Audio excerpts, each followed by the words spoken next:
प्रभू येशू ख्रिस्ताच्या नावाने प्रेमी सलाम. आमच्या यूट्यूब चॅनल वर आपले स्वागत आहे. नवीन पाहात व ऐकत असाल तर सबस्क्राईब करा. आपल्या विश्वासी लोकांना, मित्रांना, नातेवाईकांना व्हिडिओची लिंक शेअर करा. आपले प्रेम व सहकार्य असेच करत राहा. प्रभू येशू ख्रिस्ताच्या सेवाकार्यासाठी सबस्क्राईब करून आम्हाला मदत करा. धन्यवाद. सेवेत महिला कोणत्या भूमिका पार पाडू शकतात? सेवेतील महिला हा एक असा विषय आहे ज्यावर बायबलवर विश्वास ठेवणारे ख्रिस्ती सहमत असू शकतात आणि करू शकतात. विभक्त होण्याच्या मुद्द्याचा फोकस शास्त्रवचनांच्या परिच्छेदांवर आहे, ज्यामध्ये स्त्रियांना मंडळीमध्ये बोलण्यास मनाई आहे किंवा पुरुषांना आज्ञा देऊ नका यासारख्या आज्ञा दिल्या आहेत. 1 तीमोथेय 2:12 1 करिंथ 14:34 ते परिच्छेद ज्या कालखंडात लिहिले गेले त्या कालखंडाशी संबंधित होते की नाही याबद्दल मतभेद आहे. काही जण असा तर्क करतात कारण यहुदी किंवा ग्रीक नाही. गलती 3:28 स्त्रिया कोणत्याही क्षेत्रात पुरुषांप्रमाणेच स्वतंत्र आहेत.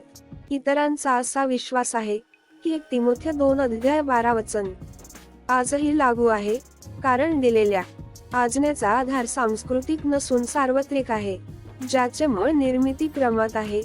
1 तीमोथेय 2:13 आणि 14 1 पेत्र 5:1-4 वडिलांच्या पात्रतेचे वर्णन करते.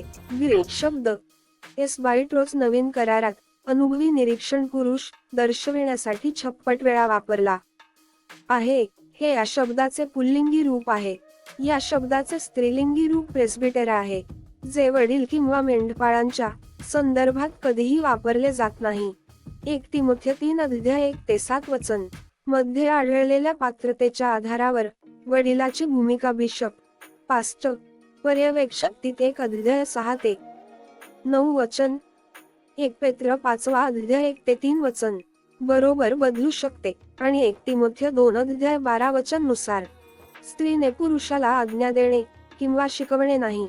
असे दिसून येते की आध्यात्मिक वाढीसाठी वडील आणि पालक जबाबदार आहेत. शिकवणे, मंडळीचे नेतृत्व करणे आणि देखरेख करण्यासाठी सुसज्ज असणे आवश्यक आहे. 1 तीमोथेय 3:2 हे काम फक्त पुरुषांसाठी राखीव असावे. तथापि वडील, बिशप, पास्टरची पदे फक्त पुरुषांसाठी राखीव आहेत असे दिसते. मंडळीच्या वाढीमध्ये स्त्रियांनी नेहमीच महत्वाची भूमिका बजावली आहे. इतके की बहुतेक शिष्य पळून गेले तेव्हा त्यांच्यापैकी काही जणांनी ख्रिस्ताच्या वधस्तंभावर खिळलेल्या साक्षीदार होत्या.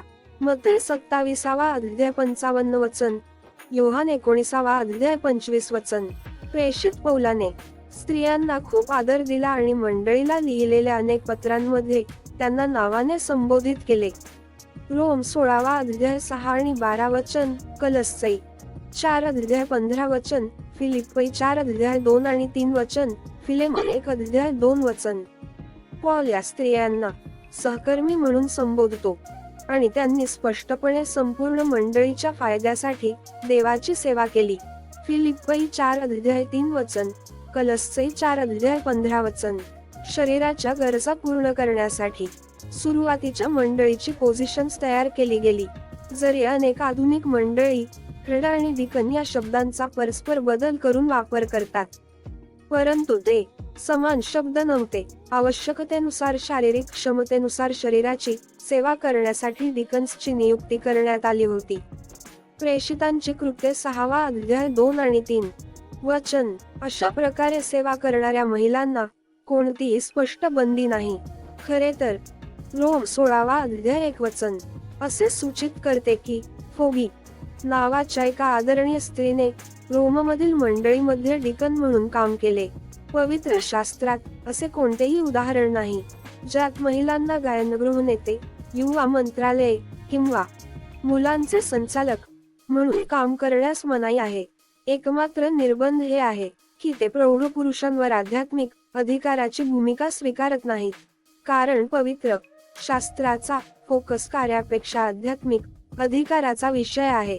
असे दिसते कोणतीही भूमिका जी प्रौढांना आध्यात्मिक अधिकार प्रदान करत नाही. ते अनुमत आहे. आमेन.